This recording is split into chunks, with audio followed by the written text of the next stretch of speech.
בהתחלה ומיד לאחריה. המחיר היה נורא.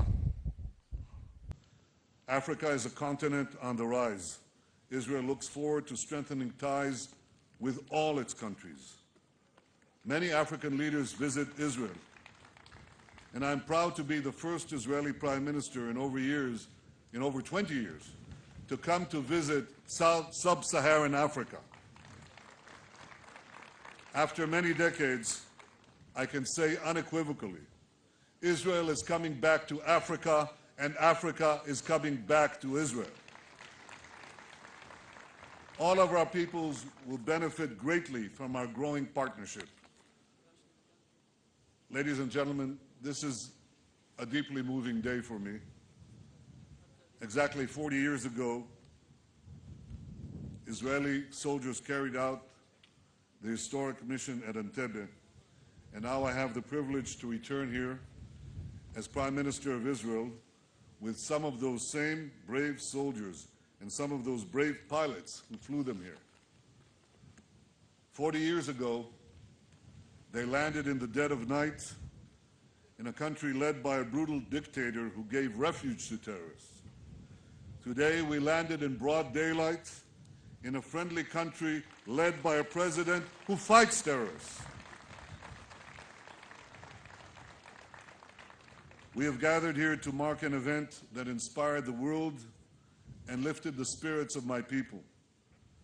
At Entebbe, international terrorism suffered a stinging defeat.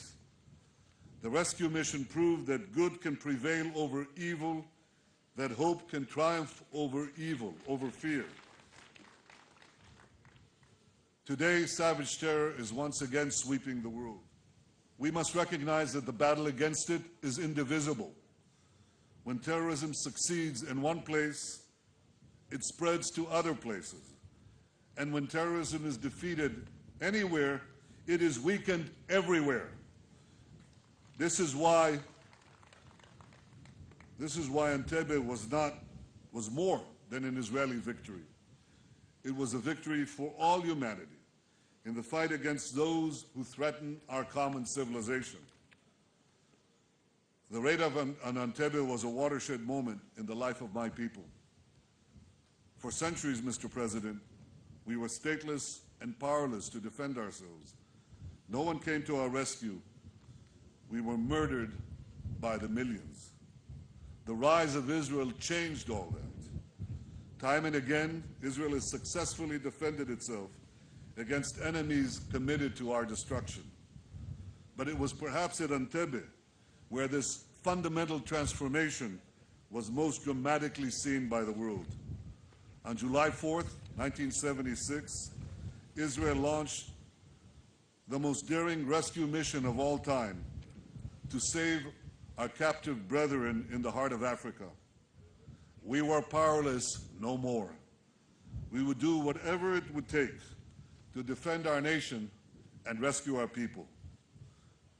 That night, 40 years ago, also changed the course of my own life and the lives of those whose relatives died here: Jean-Jacques Maimoni, Pasco Cohen, Ida Borochovich, and Dora Bloch. My beloved brother Yoni, who led the force that stormed the old terminal, overcame the terrorists and freed the hostages, was the only soldier killed. I learned from my brother and from others that two things are needed above all to defeat terrorism: clarity and courage. Clarity to distinguish good from evil, and courage to confront evil. Clarity is to know that nothing justifies terrorism. Nothing justifies the deliberate murder of the innocent, the systematic slaughter of civilians. We must condemn all acts of terrorism, whether they are perpetrated in Paris or Brussels, in Orlando or San Bernardino, in Tunis or Nairobi, in Hebron or Netanya. And alongside clarity, courage is the other indispensable quality needed to fight the terrorists and their sponsors in order to defend our values and our lives. Today, in this place, where free people delivered a devastating blow to the forces of terror, we and all the civilized nations must rededicate ourselves to the spirit of Entebbe, a spirit of daring and resolve, a spirit of courage and fortitude, a spirit that is determined as ever to defeat terror and to secure our common future. Thank you. Thank you all.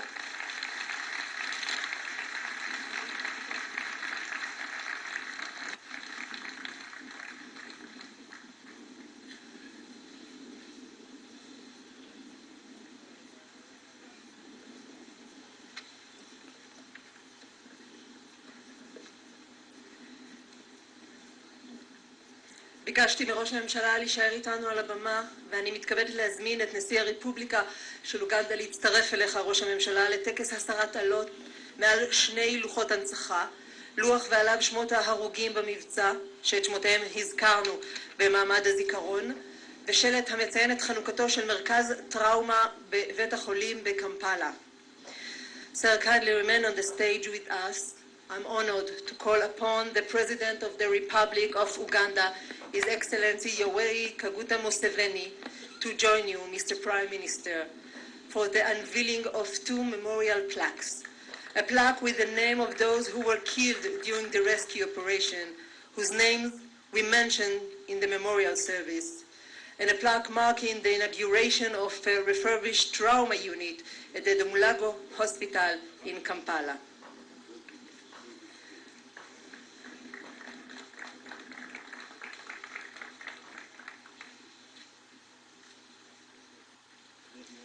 כחלק ממערכת היחסים האמיצה וארוכת השנים בין ישראל לאוגנדה ושיתופי הפעולה הרבים בין המדינות, הקימה מדינת ישראל באמצעות משאב סוכנות הביטוח הבינלאומית הישראלית יחידת טראומה בבית החולים הציבורי מולאגו בקמפאלה.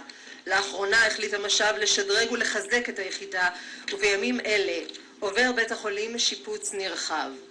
As part of the long and friendly relationship between Israel and Uganda and the many collaborations throughout the years, the State of Israel, via the International Development Agency, established in 2012 a new advanced trauma unit in the Mulago Hospital in Kampala. These days, the hospital is being refurbished. יחידת הטראומה תוקדש לזכרם של הרוגי מבצע יונתן. עם חנוכתה המחודשת של היחידה היא תהפך למרכז מצוינות ישראלי אוגנדי בתחום רפואת החירום, ובו ציוד חדשני והדרכות של צוותי רפואה מישראל. היחידה תתמחה במתן טיפול מתקדם ומודרני לאזרחי אוגנדה, כאות של ידידות מאזרחי ישראל. At this ceremony, the trauma unit will be dedicated to the memory of those who were killed in the operation. The trauma unit will serve as an Israeli-Ugandan center of excellence and collaboration in emergency medicine with state-of-the-art equipment and medical practices. The unit will provide advanced care to Ugandan citizens as a token of friendship between the two people. You are kindly requested to unveil the shroud from the sign that will be placed at the entrance to the trauma unit. מכובדיי, בבקשה.